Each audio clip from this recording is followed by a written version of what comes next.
मित्रों, श्री अवतार का बोध हो, श्री माता धरती का बोध हो। मित्रों, आज टीवी और सोशल मीडिया पर धर्मांतरण जिहाद की बहुत ही हो रही है चर्चा, हो हल्ला। योगी बाबा के राज में हजारों लोगों का जबरन धर्मांतरण हो रहा है। यह आश्चर्य का विषय है कि इस सरकार को बहुत देर से होता है मालूम। कानपुर, नोएडा सहित अनेक जगहों पर ये धर्मांतरण जिहाद के कार्यक्रम चल रहे हैं। दिल्ली में, केरल में, बंगाल में, यानी भारत में कम से कम ऐसे 500 जगह हैं जहां पर ये जोर शोर से चल रहे हैं। और मित्रों, इस वीडियो में हम इस पर ज़्यादा न चर्चा करते हुए हम आपको बताने जा रहे हैं कि धर्मांतरण जिहाद के पीछे सोच क्या है, इसके वजह क्या है, इसके क्या है कारण। आइए इस पर समझते हैं। और यदि आपने अब तक हमारे इस चैनल को नहीं किया है सब्सक्राइब, तो प्लीज अभी कर लें और अपने दोस्तों से भी कराएं। दोस्तों, धर्मांतरण जिहाद के कारण, यहां पर सबसे पहले हम ये कहना चाहते हैं कि धर्मांतरण इसे न कहा जाए। मैं कह रहा हूं क्योंकि लोग यही शब्द अधिक समझ रहे हैं। धर्मांतरण शब्द अपने आप में उपयुक्त नहीं है, इसलिए कि धर्मांतरण हो ही नहीं सकता है। सृष्टि में एक ही धर्म होता है, 2-4 धर्म होते नहीं हैं, इसीलिए धर्मांतरण संभव नहीं है। होता क्या है, यह है पंथांतरण या मतांतरण कहें। तो मित्रों, ये जो हो रहा है खेल मजहब को फैलाने का, इसके पीछे वजह क्या, कारण क्या? इसके पीछे है इस्लामिक सोच, इस्लामिक विचारधारा। इस्लामिक विचारधारा क्या है कि नबी और अल्लाह के आदेशों को मानना और येन केन प्रकारेण दूसरे से मनवाना, यही इस्लाम है। हाँ, स्वयं मानना तो आपकी अपनी इच्छा, आपका अपना जीवन, इस पर तो जो है बहस नहीं हो सकता। मैं क्या मान रहा हूं, ये मेरी इच्छा है, हम स्वतंत्र हैं। लेकिन हम यदि दूसरे से चाहते हैं मनवाना, और वह भी साम दाम दंड भेद, ये चारों ही राजनीति के अस्त्र लगाकर, तो यह हो जाता है गलत। लेकिन यहां पर गलत और सही की बात ही नहीं होती। इस्लाम इसकी आज्ञा देता है कि आप जिस भी तरह हो सके, समझाकर, बुझाकर, भय दिखाकर, लोभ देकर या गला रेत कर, जैसे भी हो, इस्लाम को फैलाओ।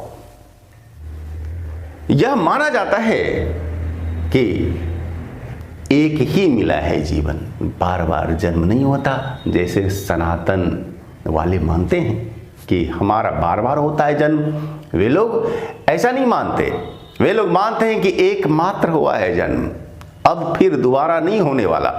इसलिए जो करना है इसी जीवन में ही करना है, और इस जीवन के बाद अनंत काल तक, असीमित समय तक, यानी कि कयामत तक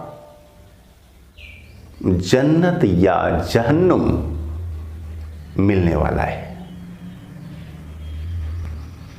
यदि इस जीवन में अच्छा कर लिए, अल्लाह और नबी की आज्ञाओं पर यदि उतर गए खरे, तो जन्नत जहां पर की हुरें मिलेंगी, शहद की, दूध की नदियां होंगी, और जहां सारे ही ऐसो आराम की चीजें होंगी।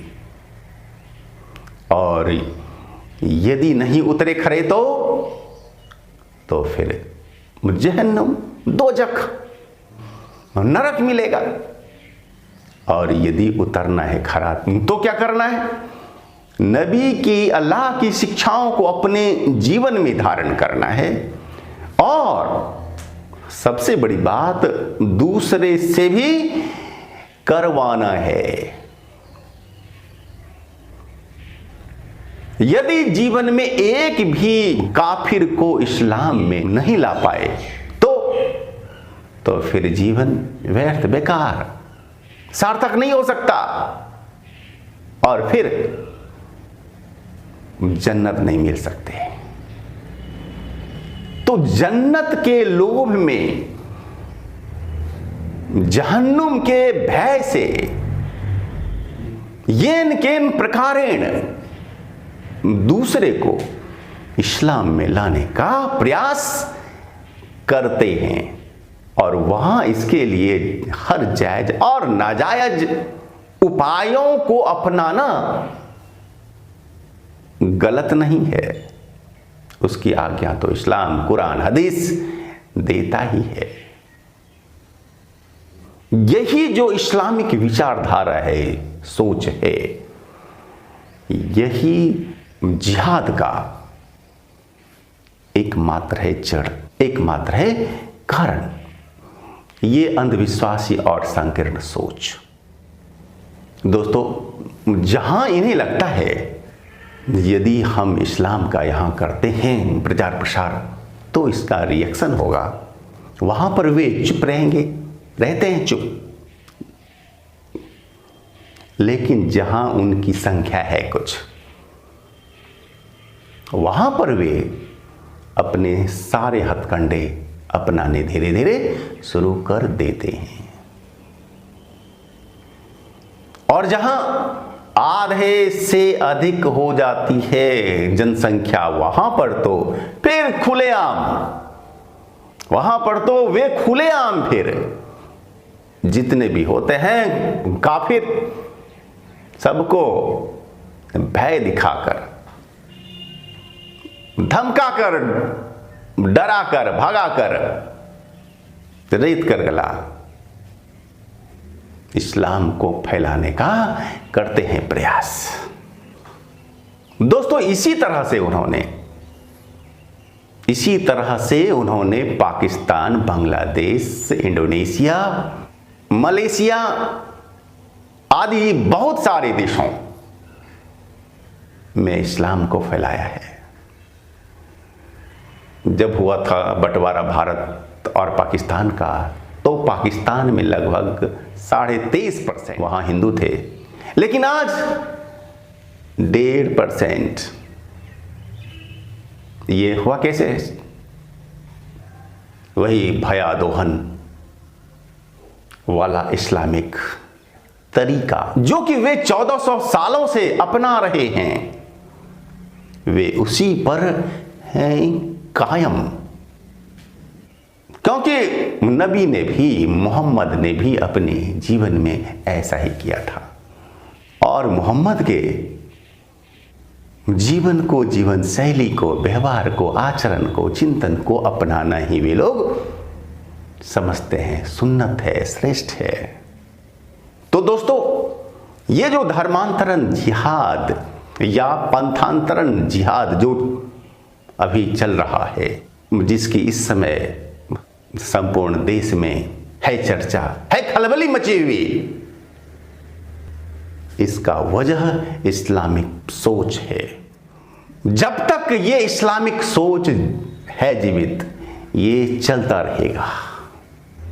जहां वे कमजोर होंगे वहां पर धीरे चलेंगे या फिर नहीं चलेंगे, लेकिन जैसे ही अवसर मिलता है या मिलेगा, तो फिर वे अपने उसी ढर्रे पर आ जाते हैं या आ जाएंगे। अब आपको विचार करना है कि आपको इस सोच से कैसे लड़ना है।